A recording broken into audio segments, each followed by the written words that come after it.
Hello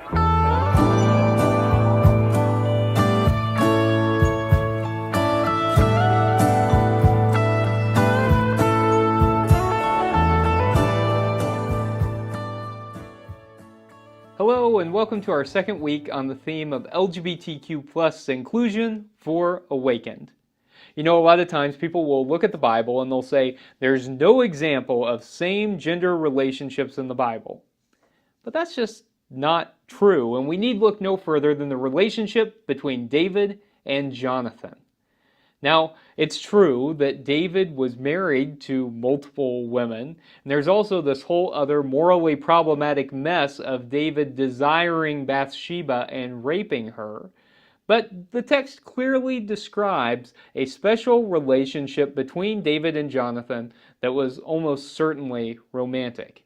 I say that because the text says that David's love for Jonathan surpassed his love of women, and there are at least 6 highly erotic passages about David and Jonathan. And those passages mirror the kind of language that we find in homoerotic poetry in the ancient Near East.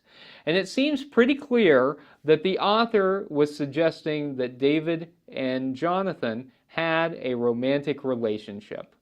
Now look, in the ancient world, this wasn't all that uncommon.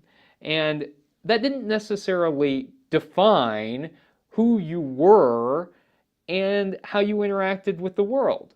These types of relationships were also fairly common in Greco-Roman culture as well. They didn't understand sexual orientation and gender identity in the same way that we do today. And so it's not surprising that the way the text talks about these things is different than we might expect them to be talked about today. But I think it's certainly fair to say that David and Jonathan almost certainly had a romantic relationship with one another. During this time when we're looking at biblical texts and talking about LGBTQ plus inclusion, our spiritual practice is to think about the quotes from some influential LGBTQ plus folks and think about how those relate to our lives and to the biblical text. And this week we're talking about a quote from James Baldwin. And James Baldwin said this, he says, "You think your pain and your heartbreak are unprecedented in the history of the world, but then you read. It was books that taught me that the things that tormented me most were the very things that connected me with all the people who were alive and all the people who have ever been alive." And to me, whenever Baldwin is talking about this, he is reminding us that we don't face our struggles alone. That sometimes we can think that we are going through everything by ourselves, or that we are facing a unique set of circumstances that no one has ever faced before. And certainly it's true that all of our lives are different, that all of our experiences are different, that everything that we've been through makes the way that we respond to certain situations different.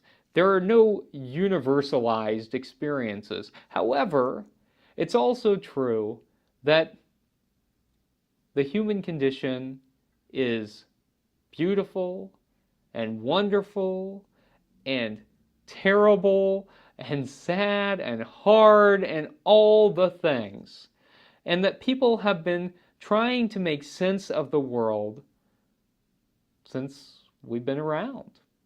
And so I think that folks in the LGBTQ plus community who are struggling with identity or embracing identity and rejoicing in identity can find some solidarity in the fact that there are biblical examples of these types of relationships and identities as well.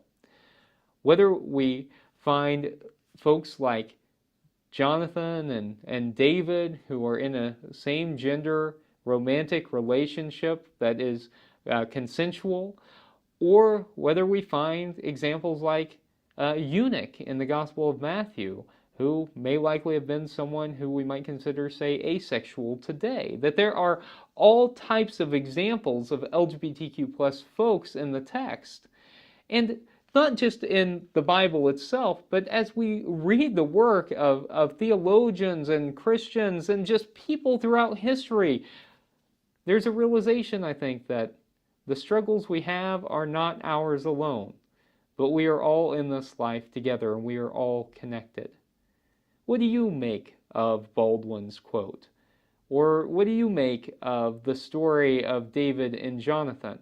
Are there stories in the biblical text where you have found hope and acceptance and affirmation, perhaps particularly of the LGBTQ plus community?